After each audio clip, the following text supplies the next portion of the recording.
Right, the last speaker for the motion, Douglas Murray, author and journalist and Associate Director of the Henry Jackson Society. The floor is yours.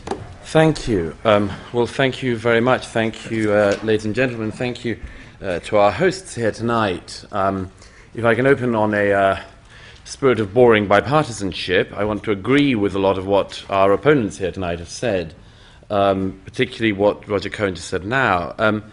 I certainly, speaking for myself, and I think speaking for our side in this debate tonight, certainly feel nothing like contempt for the people who have risen up against their governments in this historic last few months. Far from it. Far from it. We certainly don't say that they cannot aspire to a better life. We hope they can. We encourage them to.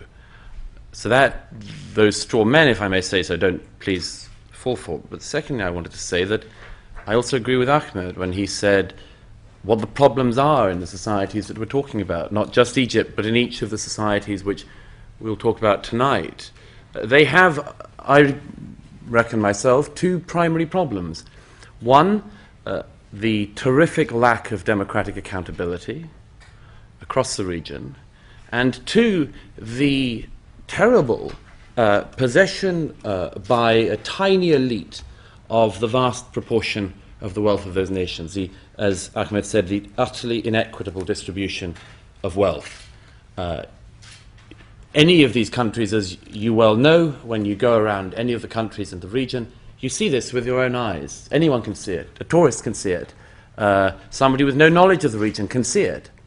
The fact that youth, the best hopes of a prosperous future for a country, stand around on street corners with nothing to do, with no jobs, with no future, hawking around for tiny amounts of money, when they could be the future of their country, and they should be the future of their country. So let's not start with the idea that this is about us saying those people shouldn't have the life we believe they should. But it is very complex and very difficult and very worrying what is happening and what will happen in the future. So we're not arguing a case of pessimism, but one for caution. You know, Milan Kundera said in Testaments Betrayed that man stumbles along a path in his life, and woman, may I add, just in case anyone wants to try to pick me up on that one, that we walk along a path in life where we're surrounded by fog, and we stumble along and we find a way.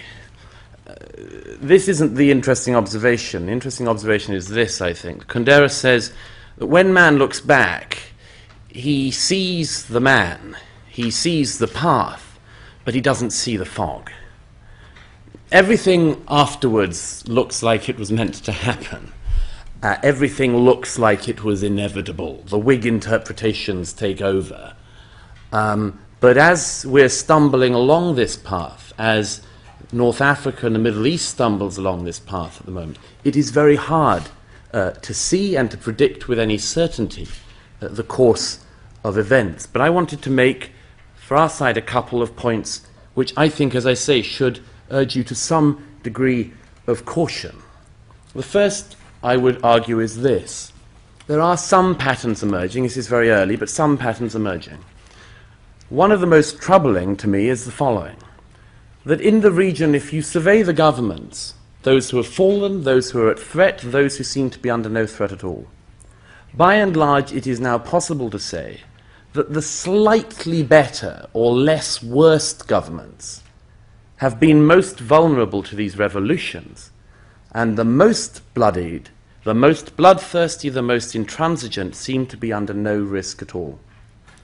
What I mean by that is that the government of Tunisia, one of the less bad governments in the region, certainly I'm not going to argue it's good, don't mistake me for a moment, but by and large those governments who are not willing and have not been willing to send their troops out and gun down as many people as possible have gone.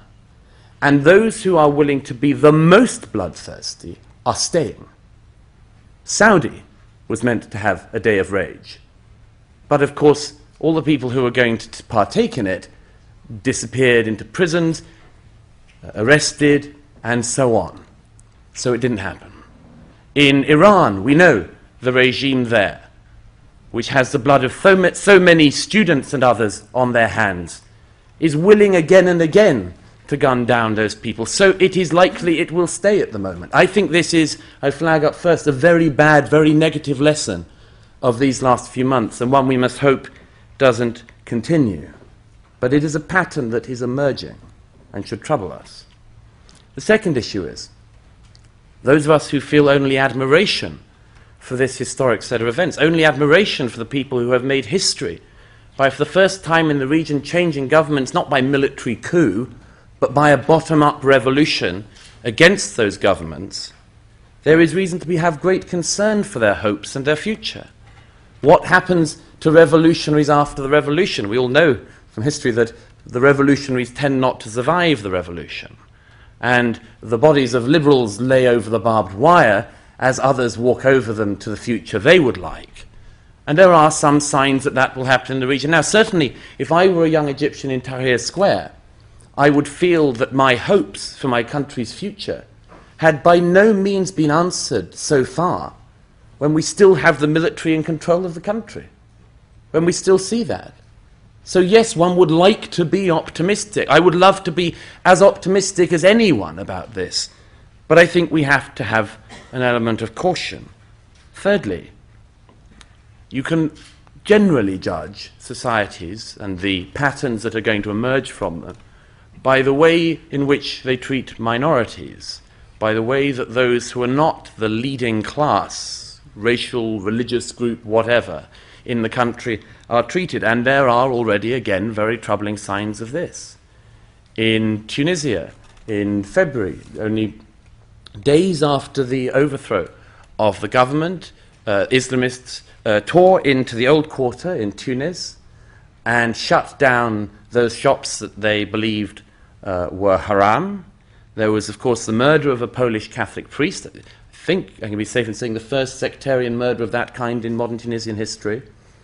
And for the first time in modern history in Tunisia, a country with no history of anti-Semitism in recent decades, anti-Semitic slogans started to be chanted for the first time outside the local synagogue. We all know, we've all seen what's been happening in recent weeks with the treatment of Copts in Egypt, and it would be a very unwise thing to watch the emerging pact between Salafi elements and the Brotherhood in Egypt with anything other than a feeling of concern and caution. That's a little of what I think is happening in the region, but I wanted to highlight one other thing, which is what is happening in the West about this. Because I believe that Western democracies, free societies of any kind, have a duty to help those people who also seek freedom, who seek democracy, who seek to overthrow governments which would behave in the way that governments across the Middle East have behaved for decades. But there is terrible concern about this even. Gaddafi. It couldn't be easier to find an outspoken, intransigent enemy of the West, and now somebody who has been massacring, yet again, his own people. And the best that the democracies can do is to have a no-fly zone and say that the only thing worth doing, i.e. the toppling of Gaddafi, the killing even of Gaddafi, is the one thing they won't do. We then see in recent days, Hillary Clinton saying that Assad is still able to be a reformer. As his troops gun down the Syrian people, she says it's possible he could still be the key. We see David Cameron walking around Tahrir Square and then going straight to Saudi and speaking to the Saudi Minister of Defense, who's just been pimping his troops out to the Bahrain government to shoot the people of Bahrain. You know, there is no will in the free democracies to help. And this is why I think that the case that our side, and certainly I am arguing tonight, is not that we should be pessimistic, but that we should be very cautious, wish our friends very, very much hope and wish them well, but to warn them of what could happen and to pray they don't go down those paths. Thank you. Who's got the microphone here? And move that microphone somewhere else, please. Yes, I've got a question for the proposition for the motion. You mentioned examples of Turkey when you were talking about revolutions. You also mentioned 1848, the American Revolution, the French Revolution. I was wondering why you didn't discuss the most recent revolution and transition to democracy in a Muslim country, which would be in Indonesia in 1998, where we have seen in the past 12 to 13 years a strong democratic institutions being built and strong performance in the economy in the post-Suharto era. Also a situation very similar to Egypt with large degrees of official corruption and misuse of resources. Okay. I just wanted to clear up, if I may, Fawaz seemed to imply, well, no, he did imply, he said that our side weren't aware that Iranians aren't Arabs. I just wanted to clear out that straw man, which is that we are aware of that. And I just wanted to, and on that, and on the issue here, I would just make the following point, is that no two revolutions are ever the same, and they're very rarely even that alike. As they say, history doesn't repeat itself, but it does rhyme. And there are echoes one can hear. I don't think Indonesia, the example of Indonesia and the problems that Indonesian society has got over in the last decade or more are the same as those that the Middle East is facing, the same economic reasons, and particularly this issue not just of political corruption, but of political parties that have lain dormant in some cases or been more than dormant, and have a chance now to make their voice heard in a way which I think is more troubling than the situation was there. Now, quickly, among all six of you, is there one model, or are we seeing very specific, very different models right across North Africa and the Middle East? Any of you, quickly? I just say the reactions are very different, and the outcomes are possibly going to be very different as well. I mean, there's a tendency, when you look back on any revolution, to try to make some coherence out of it, and people even do it when they talk about post-1989. I mean, people still talk about as if every country in the former Eastern Bloc is now exactly the same in its democratic system, and as anyone who knows Eastern Europe here can tell you, the differences that are visible now and palpable now from country to country there is still wildly different. Now the first winding up set of remarks from Douglas Murray. Well, thank you very much. I just wanted to first of all pick up and agree with the lady at the front here who mentioned the significance of women in this. I think it should have been said earlier. There is something in common worldwide of societies that become stable, decent, thriving countries, and that is the liberation of women. That's the thing they always have in common, and that's what we must hope happens here. Somebody said peace, asked a question about peace in the Middle East, and where hasn't been answered. I just very quickly wanted to say that one of the important things one must hope for in the coming years, whatever happens, is the retention by whatever regime comes in Egypt to retain, among other things, the peace treaty with Israel, which is, I think, key in the region. The worst imaginable time for there to be a conflagration again. Thirdly, somebody mentioned, I mentioned at the outset, the problem of wanting to know whether or not there was a commitment in other democracies to assist, and I think one of the most practical things is not actually money. We don't need to pour in money at this point, but pouring in people who know how to do things like running departments, like very basic stuff like account keeping within government departments, oversight, all sorts of other things that don't require money but just require our commitment. Somebody said the motion was wretched, and I have to say I couldn't agree more. I'm very sorry. I'm not a diplomat any more than I am a prophet, and this motion asks you and indeed us to be prophets. I would just say this.